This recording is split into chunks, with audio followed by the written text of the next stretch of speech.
people. And as Eskom works to keep the lights on, in KwaZulu-Natal, it's Transnet that's keeping things moving. The story of the Pillow Pepper train is one of the parastatal's most successful yet. Travelling throughout the country for the last 20 years, its main purpose has been to bring good health to millions of disadvantaged South Africans. On board this 18-coach train is a state-of-the-art medical facility. Qualified doctors, supported by medical students and nurses, provide primary health care to dozens of patients every day. For 72-year-old Mavis Wells, the train brings much-needed relief. No, to me it was really good, very good. No, to me it was really excellent.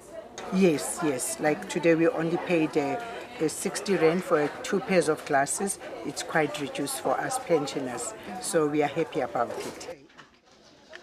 It's precisely this reaction from patients that keeps the likes of Colin Boucher on this train for 9 months a year. Now a manager, he's been on the tracks from the beginning. Must be a passion. Once you're on the train, you hear about the train, you hear what it does. But once you're on and you move around the train and you see the happenings, patients, that sense of belief that yes, things can be done for them, the way that they're treated, they just can't believe it. Well, what was it like in 1994 when this project started? To be quite honest, there was a perception in this country that the train was only there for African people, which was not so. It was there for both, for everyone. We had to change that perception, with the people, that the train is absolutely there for everyone. It's this kind of longevity that Transnet is hoping for its other projects.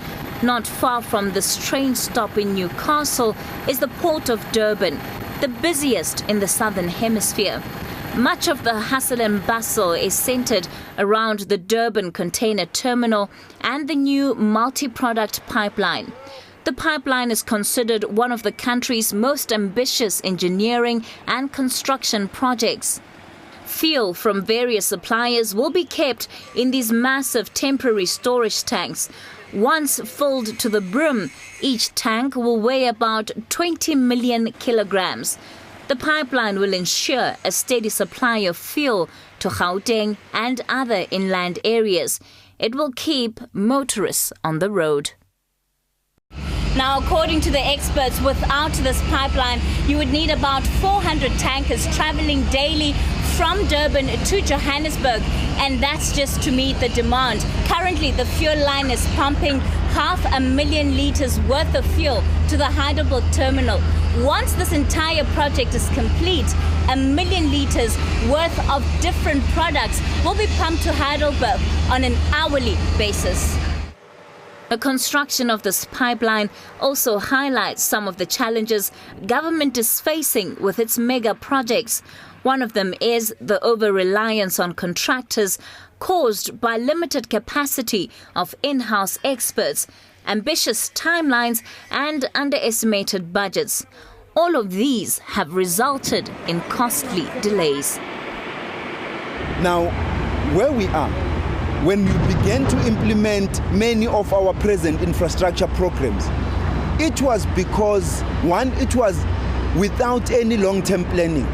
Secondly, we were now responding to pressure. Without proper front-end planning, without sufficient resources, human and material, being mobilized, without proper identification of your contractors and the availability of project management and capital project management skills at the level of the state-owned companies, you were bound to confront the problems we confronted at the National Multi-Product Pipeline as well as in the generation of new power stations.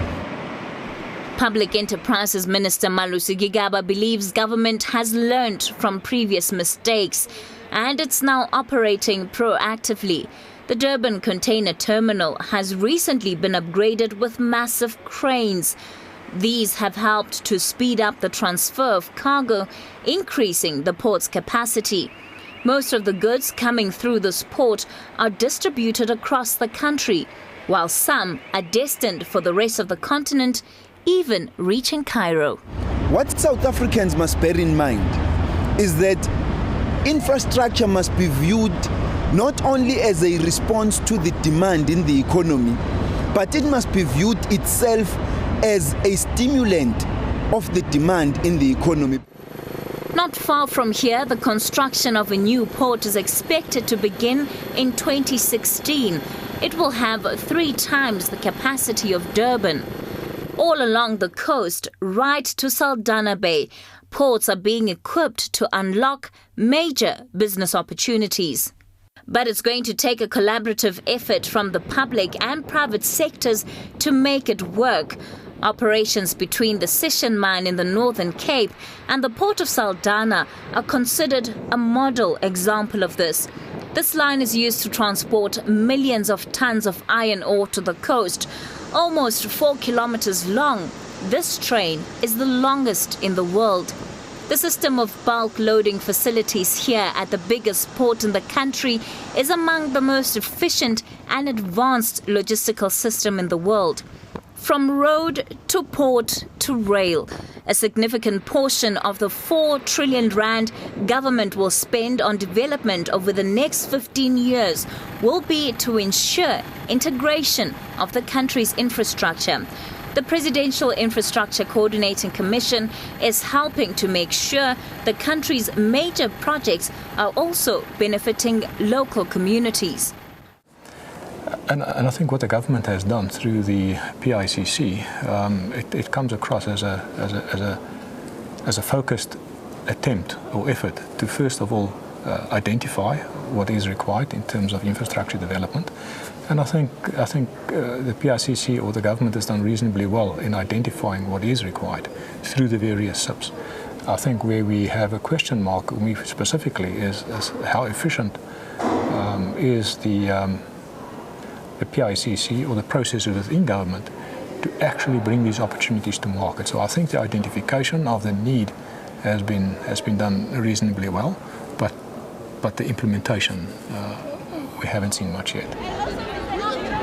While government provides incentives for business to invest in the country, improving social infrastructure remains a major challenge. Money has already been set aside to build new schools, hospitals and universities. But growing service delivery protests are constant reminders that development is taking too long for many South Africans. But projects like the Pillow Pepper train show that with the will, it's not impossible to make a difference in people's lives. It's taken over 120 years to build the city of Johannesburg to what it is today. What was once just dry and open land is now the economic hub of this country and a benchmark for many other cities. Perhaps the lesson here is that anything is possible, and every brick laid today determines the quality of tomorrow. Kathy Mutlahlana, Johannesburg. Know more about your world. eNCA.com.